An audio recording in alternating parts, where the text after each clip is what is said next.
The city takes action against the owners of Heartland Park, the bill they've rung up. A neighborhood improvement plan draws pros and cons at City Hall. After a contentious legislative session, why Governor Brownback says the state remains on the right path. Plus, Special Olympians take to the streets to carry the flame of hope. And see a protective parent who has people diving for cover at Gage Park. Good evening, I'm Melissa Bruner. And I'm Ralph Hipp. We have a late developing story as the well has gone dry at Heartland Park, Topeka. The city of Topeka saying tonight the track's owners owe a big unpaid bill. 13's Justin Cernsey is here with the new action the city has taken with the owners. Justin?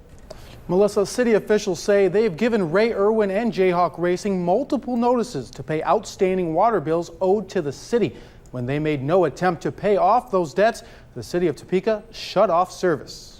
The financial problems at Heartland Park, Topeka have been documented for months, but until last week, just about everything was working. The city has shut off water service to Heartland Park, and so that was shut off later last week. Gerber says Jayhawk Racing LLC, the owners of Heartland Park, owe $58,000 in unpaid water bills. As of the most recent billing, we hadn't been paid since August of 2013. The city council recently reversed a decision to issue sales tax revenue bonds to buy Heartland Park and improve the area around it. During discussions, Jayhawk Racing had said CorFirst Bank could foreclose on the facility at any time. Still, the NHRA footed the bill for the Summer Nationals event to take place and expressed hope someone would step up to save the facility.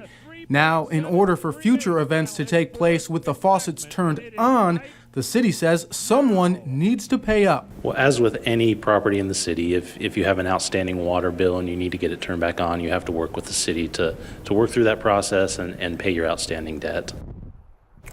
And we here at WIBW attempted to contact Ray Irwin, head of Jayhawk Racing LLC, but the call has not been returned at this time this evening.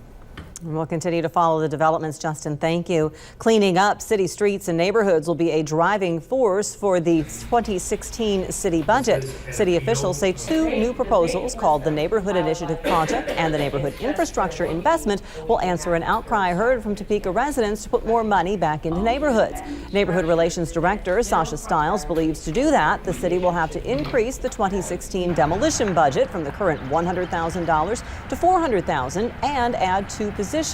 Stiles says a large problem is a vacant school building that poses some dangers and could cost nearly $200,000 to demolish. Dilapidated structures absolutely present a safety hazard in the community. They attract crime activity, criminal activity. I'm a real stickler on how we spend our money, and it's a lot of money that they're asking for. So I want to make sure that before we get in the business of tearing down and demolishing homes, that's what we really need to do. Discussions will continue. A neighborhood infrastructure program also proposes to add $12 million from countywide half-cent sales tax dollars to the budget. The next work session for the budget is 6 o'clock Wednesday night at the LEC.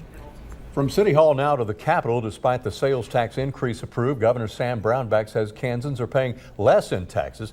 In his news conference earlier today, giving his assessment of the completed legislative session, the governor says the hike in the sales tax to 6.5% is offset by income tax reductions since he took office.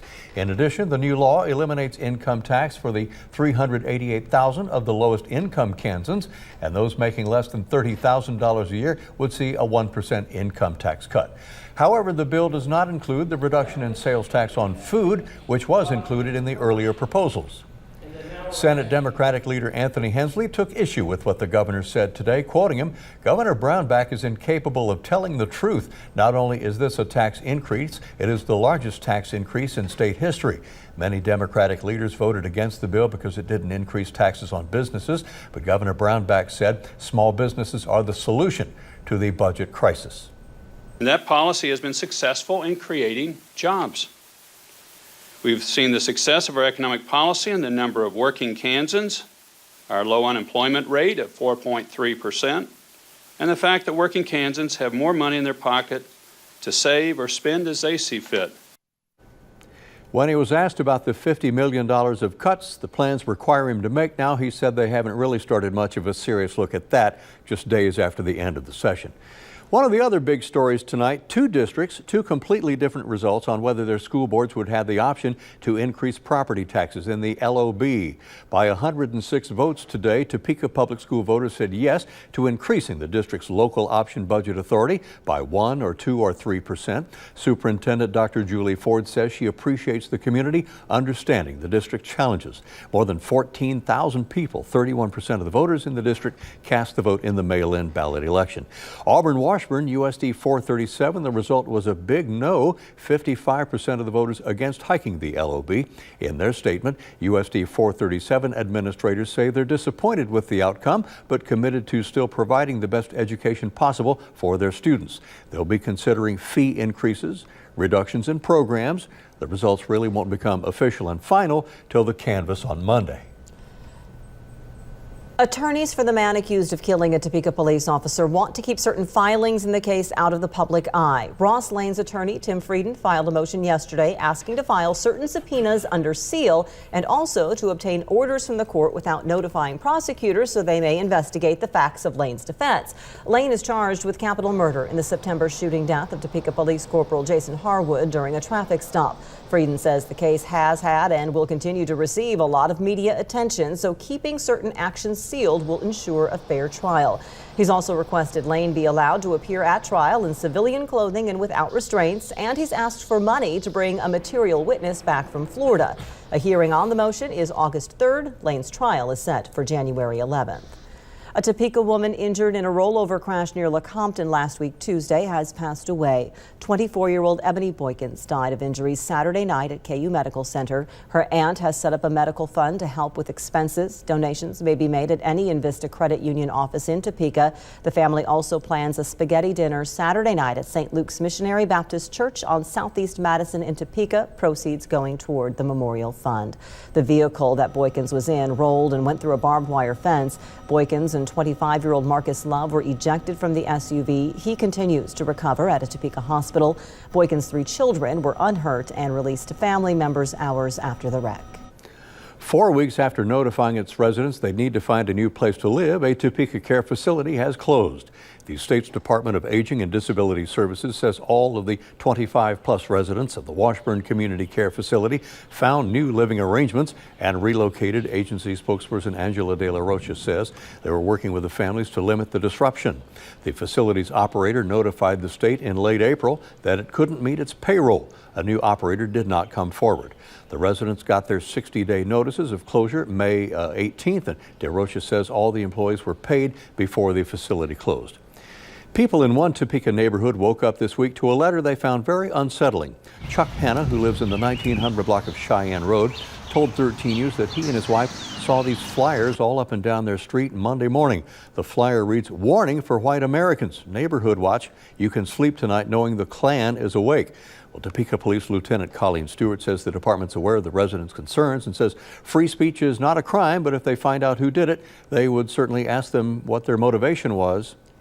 A local organization committed to creating a healthier community is hoping a long-lasting partnership with law enforcement agencies will keep people safer. Safe Streets Topeka held its first National Night Out community planning meeting for this year at the Topeka and Shawnee County Public Library. Organizers say 70 Topeka and Shawnee County neighborhoods already are signed up to take part in the August 8th event. Last year, a record 63 neighborhoods joined in. People tonight said they want to be sure residents are informed and know what to expect when August rolls around. The planning for this event is huge. All the behind-the-scenes work that goes into the organization. Safe Streets actually starts planning in March for this. The first community meetings like we're having tonight start in April and go every month. We want to make sure people are informed and know what to expect. We want to make this as little burden on them as we possibly can. And we'll keep an eye out for this. Shawnee County Sheriff Herman Jones had promised Safe Streets that if they signed up 70 neighborhoods, which they now say they have, he'll be going in a dunk tank. A longtime Topeka resident restaurant known by just his first name is about to close down. Patrons who came to the front door noticed a sign saying the popular Grover's Smokehouse will close on Friday, the 3rd of July. Owners have no plans to find a new location, and the block they're on near Hunt, Tune, and Gage, including the Joann's Fabric Store, they are told will be cleared off the land, which already has been sold. Grover's was saved earlier this year by its fans, but plans are a new Sonic restaurant will be built on the lot, including volleyball courts. A group of Topeka athletes were gaining their strides, lacing up their sneakers and hitting the road. You might have seen them today. Special Olympics Kansas athletes from around the area converged on the capital city as part of the torch run for the special games. 15 of them are part of this evening's leg of the unified relay, which began at Washburn Avenue and went to First and Tyler. The torch you're seeing here is actually lighted in Greece, and it's on its way to the World Games in Los Angeles. This was quite an honor for Topeka today, and those taking part were excited to be part of the Flame of Hope's journey. A great event, and it's about inviting the world to understand what our Special Olympics athletes are about. They're more like us than they are different, and I would just encourage anybody to check out what's happening at Special Olympics, either with the World Games or Special Olympics Kansas. I'm actually an athlete ambassador for Kansas Special Olympics for the law enforcement torch run, so I'm really thrilled that I get to be a part of this today to represent the Kansas Special Olympic athletes and the law enforcement here in Kansas. Good to see that Justin is a part of it. And the Special Olympic World Games begin the 25th of July, running through August 2nd. Remember that Alfred Hitchcock movie, The Birds? Well, it was kind of a scenario Every at time Gage someone Park. comes in here, it like attacks them and it like comes. What's wrong? That one! We had a viewer contact us here at 13 News about a red-winged blackbird swooping down on people who go into the rose garden here at the park. Garden workers say the bird's been around for about a week, and it even now built a nest in some of the rose bushes, and the baby birds are there. One visitor today says he put an 8-inch stick on the top of his head to ward off any birds going for his head. Terry Birtles of Shawnee County Parks and Recreation says they do plan to let Mother Nature take her own course, and they don't want to risk moving the nest out of the way. So we'll see. No raindrops on that nest to keep the baby bird safe and sound in there, but people kind of get aggravated about that. Just a protective parent is what we have there. That's and we right. showed the Special Olympics torch run. It continues through the area tomorrow morning. So Jeremy Goodwin, they are keeping their fingers crossed that you don't have any rain to douse the flame. Ralph, Melissa, most of us will be dry tomorrow morning. There are some scattered showers developing right now close to I-35 and south of it. Here it is on the Capitol Federal live storm tracker. And as we zoom in more closely, you can see these rain showers developing close to the Burlington area, Leroy. You may hear a rumble of thunder in here. Not seeing any lightning showing up on our Capitol Federal live storm tracker right now. And you can see that activity is mostly from Coffee County up to the Kansas City area, most of northeast Kansas. Dry at this time, but we may see more thunder showers developing late tonight after 3 o'clock in the morning. I don't expect to see a severe weather risk, no widespread soaking rains, probably no flash flooding tonight out of this, but a chance of hearing a rumble of thunder out there tonight. Here's a live view from the Emporia cam provided by ValueNet, looking at a calm evening in Emporia, cloudy skies. The view in Topeka now from the Capitol Federal Sky Cam. We do have cloudy skies as well. Seeing some scattered sprinkles here and there, but again, the heavier rain is along and south of I-35 right now from the Burlington area up to Kansas City. None of that is severe, not even close to it. 74 degrees, the current temperature in Topeka. The temperature stayed relatively steady all evening long, with Manhattan currently 73. It is 70 in Concordia now. Emporia has 72 under cloudy conditions. Winds are light, less than 10 miles per hour. Zooming out, look at all the rain to our south across Oklahoma down to Texas, areas that have already been hard hit by rains over the last 2 months. Northeast Kansas has certainly seen a lot of rain as well the last couple of months, but this is going to be the remnants of Tropical Storm Bill shortly. It is making its way toward Dallas tonight, where we're likely to see flash flooding. And that storm is going to continue making its way toward Oklahoma, areas that have seen extreme rains the last 2 months. And then the storm is expected to almost come to a stop over northeast Oklahoma and then make a hard right turn before coming our way. So I don't expect to see any of this flooding, this extreme rainfall from this storm coming through northeast Kansas. This one will go around us. You can see the flash flood watches from the National Weather Service generally in the path of where that tropical system is expected to go. St. Louis, down to Springfield, Missouri, Tulsa, Oklahoma City, Dallas, all dealing with this heavy rain, and some folks 3 to 6 inches of rain, maybe even some spots close to 8 out of this by Thursday night. Around here, 67 tonight, a few rain showers developing. 3 o'clock in the morning, we may have a few isolated thunder showers. Again, I don't expect to see severe storms. Tomorrow, warmer in the 80s, still a chance of isolated rain. That storm on Thursday does look to stay well to our south. We may see rain showers make it as far as I-35 from the south on Thursday. And then Friday, hot, sunny, and 87. We will feel like summer already, but officially summer will begin on Sunday. The 21st. Jeremy, thank you. He'll be back at the end of the news. An entrepreneurial good kid is now about to become a full-fledged Topeka businessman. We're going to revisit good kid Zach Haney in just a moment or so. And a little later, the boys in blue back in action against another blue team, the Brew Crew. We'll see if they could get another win later in 13 Sports. You're watching 13 News at 10 with Melissa Bruner and Ralph Hipp. 13 News, Kansas News Leader. You're watching 13 News, Kansas News Leader. We have a prime example tonight of a former good kid who's growing up to continue to do good things. I'm checking back in with Zach Haney, who had appeared as a good kid in 2010 with his Shawnee Heights High group Teens Taking Action. Zach and I got together again, meeting up last November, as Zach was named the winner of the Washburn's pitch competition and got a check for $1,000. He was pitching his idea for a haunted house tourist attraction for North Topeka and could use the money toward making that idea a reality. Last December, his book, The Teen CEO, was released. He calls it Lessons from a Teenage Business Owner. And he's wise beyond his years. Some of the chapters are on being in charge and how to network and how to be the change that'll make all the difference. Zach had run for Topeka City Council to show that young people are interested in the decisions affecting their futures, and it wouldn't be a surprise if he tries to run again. From there, he was a guest speaker at the SME Marketing Summit in April and shared his insights at a Teen Entrepreneurship Summit in May. Zach is continuing to grow his party rental company, Carnival Guy, where he's provided entertaining fun, stuff to play for the kids who stay at the rescue mission.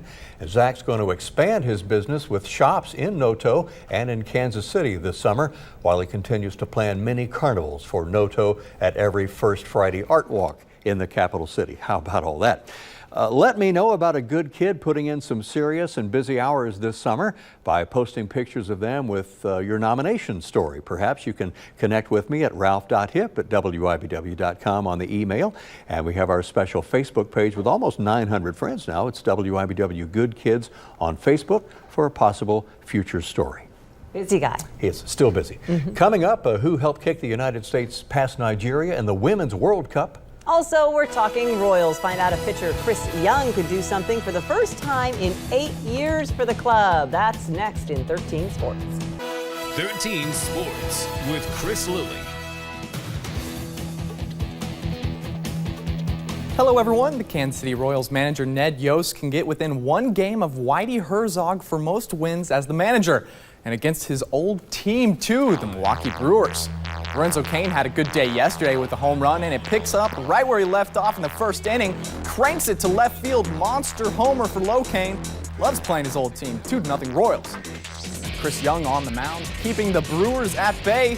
There wouldn't be a Royals game without some nice defense, this time in the outfield by Lorenzo Cain. Catches, jumps into the wall. Now it's the pitcher, Young at bat, hits it to center field. Both runners will score. Royals up 4-0 with Young helping out his own cause. Then in the 6th inning, Omar Infante on board. Young will do it again. Young is the 16th pitcher in Royals history to record a multi-RBI game and the first since Joel Peralta did it in 2007. The Royals would go back to scoring runs with their position players. Mike Moustakas hits one to right field, another homer, and the Royals, they would take the 6-0 lead, and they would go on to win 7-2. Yost with 409 wins, Herzog 410. The United States women's team a win away from advancing to the round of 16 in the Women's World Cup. USA against Nigeria. Abby Wambach would get the start, and there she is off the corner kick. 35-year-old getting it done, lefty into the net. Not a header. USA scores in the 45th minute, and that's all they would need to win. The United States wins their group. They move on to the round of 16, and they're waiting to see who they will take on next after beating Nigeria 1-0. Also, Sporting KC began their U.S. Open Cup run today against the St. Louis FC. Sporting KC has won the Cup 2 times in 2004 and 2012. The team from St. Louis has won the Cup 10 times. Sporting would take this one 1-0. Kansas Jayhawk Michael Stigler captured his national championship on his 3rd and final try. Stigler can now turn his focus to trying to qualify for the 2016 Olympics. He will head back to Oregon for that next week. Stigler is one of those athletes that had his coach wishing she could keep him around forever. I knew this time was coming and been patient with it, so when it comes, I'll be ready. It'll be better competition, which means I got to put my best foot forward every single round to make sure I get through. You know, you always have to feel like you're the best runner. I mean, because it depends on how you run that day, and I work just as hard as them, so why not say I'm the better athlete?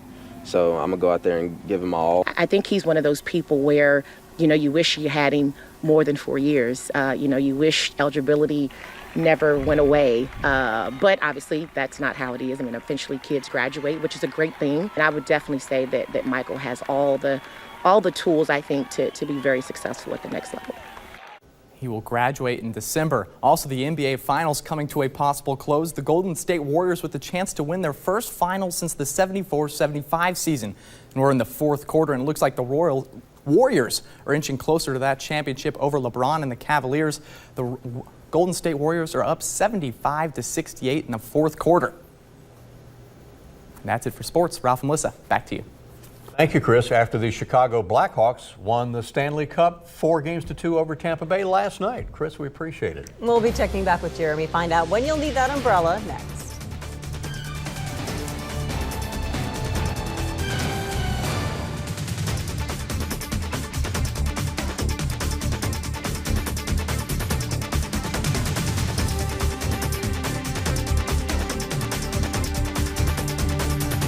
This is your 13 weather forecast.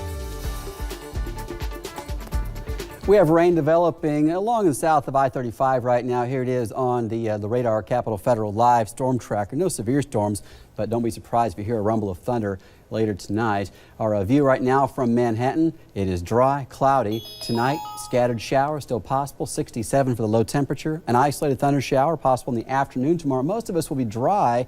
In the 8-day forecast, the remnants of Tropical Storm Bill look to miss Kansas to the south for the most part, so most likely dry for the area on Thursday. Friday, sunny and hot, 87. Summer officially begins Sunday. Okay. We'll check in with the Chamber to close here. The Greater Topeka Chamber holding its membership event to get people excited about the opportunities that the Chamber offers. This two-day session features various teams recruiting business professionals in a fun and competitive setting. Organizers say a Chamber of Commerce is about more than just ribbon cuttings. It is about economic development and lobbying for the interests of small businesses. Organizers say that the Greater Topeka Chamber of Commerce hopes to have up to 200 new members by the time their recruiting event closes tomorrow. So having a little friendly competition to get people involved. Time for us to close and turn the lights out here in the studio tonight, but we're on all the time at WIBW.com and on Twitter and Facebook. We've been running some of your favorite CBS crime shows. Hawaii Five-0 is on the way next. Can we take a trip to Hawaii? Well, we'll just dream about it. We'll have them invite us. Wouldn't that be nice? Stay tuned. Have a great night, everyone. See you back here tomorrow. Have a good night.